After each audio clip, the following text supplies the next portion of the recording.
This is Valentine Sherekete. He is not blind.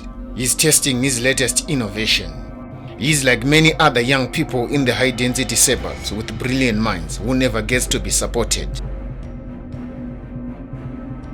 So here in my right hand, there is a blind man stick.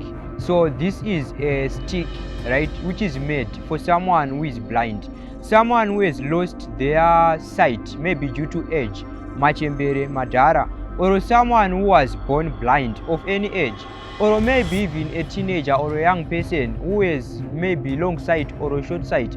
This device is able to help them to aid their sight, even if they are not able to see something. This device helps a person by ringing. It makes a sound using that buzzer. So now the blind person is able to see that this is an obstacle by that sound.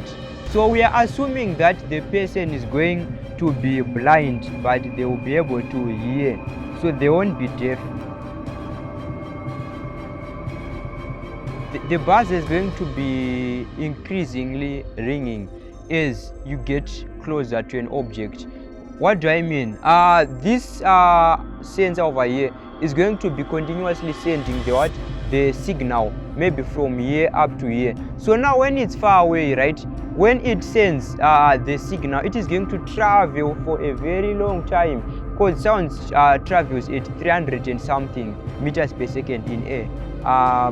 Yeah, it varies due to temperature or so, but we are not caring about it for now. So when it is detected, the signal sent to the computer will make this buzzer ring. So when we are at a shorter distance from this, it's going to be sent and comes back rapidly. So as it is being sent, coming back rapidly, it is going to make this buzzer ring more fast, because for each and every signal which is detected at the other say part of the sensor, right, it is going to be producing a sound. So the closer you are, the more the sound is going to be produced.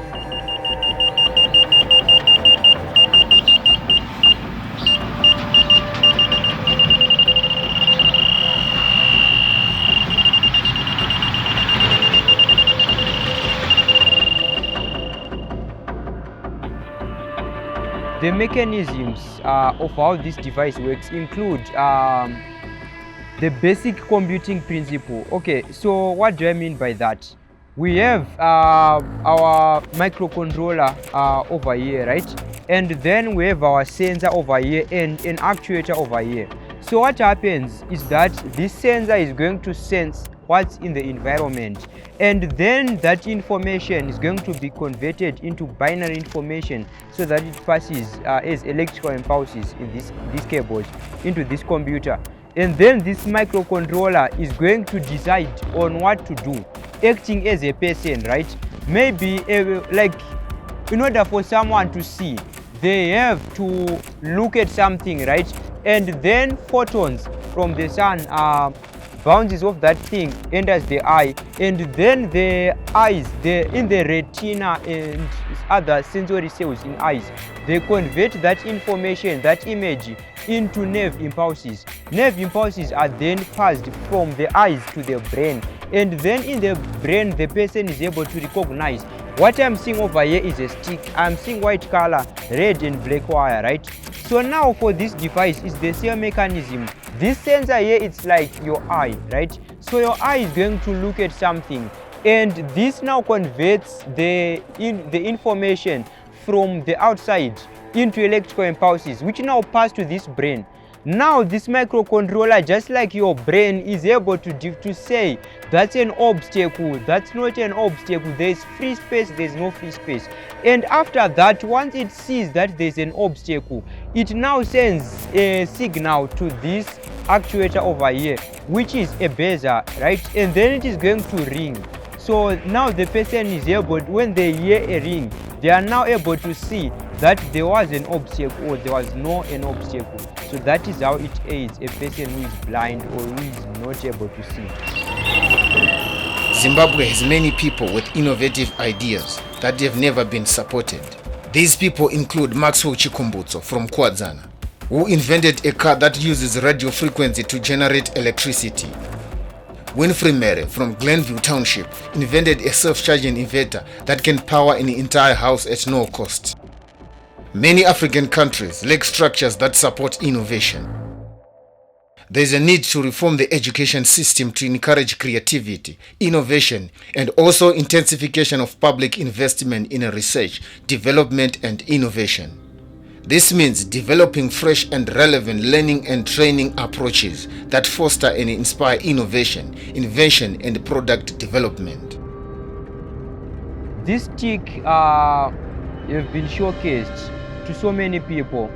And one of the places where we showcased this TIC was at the Science Expo, which was done at another school here in Zimbabwe, in Harare actually. So this TIC was showcased to many students who were at the Science Expo. And it was also competing, having one of the students who was representing us in other words, because basically they couldn't allow us to compete, so we just had to find a way, because we wanted to see to what extent this device can get us. So the student who competed with the device became first in one of the categories, and there were so many projects in the category actually, and it was like a breakthrough to us. Even though the stick won a competition, there was no prize or significant benefit they got after winning. The success of countries like Singapore, USA, China, and Japan lies in encouraging a culture of innovation, a concentration of capital, and supportive infrastructure.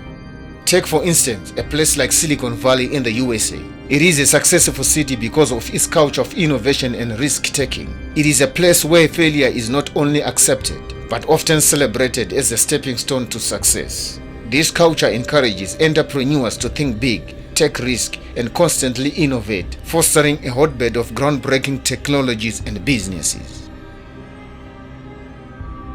What we need is resources, because we are programming this device. We could have made it I think long back, but then we had to make it a few days ago, because we didn't even have a laptop in which we want to code. We need to maybe do the basics of Arduino IDE to know how the sensors are connected and how the sensors are coded, how the buzzer and other stuff are coded. So it was sort of just speaking, but we are not able to do it because you don't have a laptop, because most of these materials need to be bought. When we start mass production of these things, we are not going to be using exposed wires as it is now. We are going to be 3D printing our own circuits, and we are going to be 3D printing even our own sensors and our own actuators.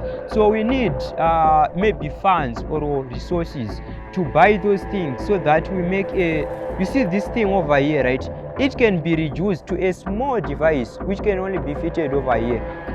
So we need, number one, resources including a laptop, including sensors, actuators, boards, connecting cables, batteries. Anything to do with electronics is essential for our organization to go forward.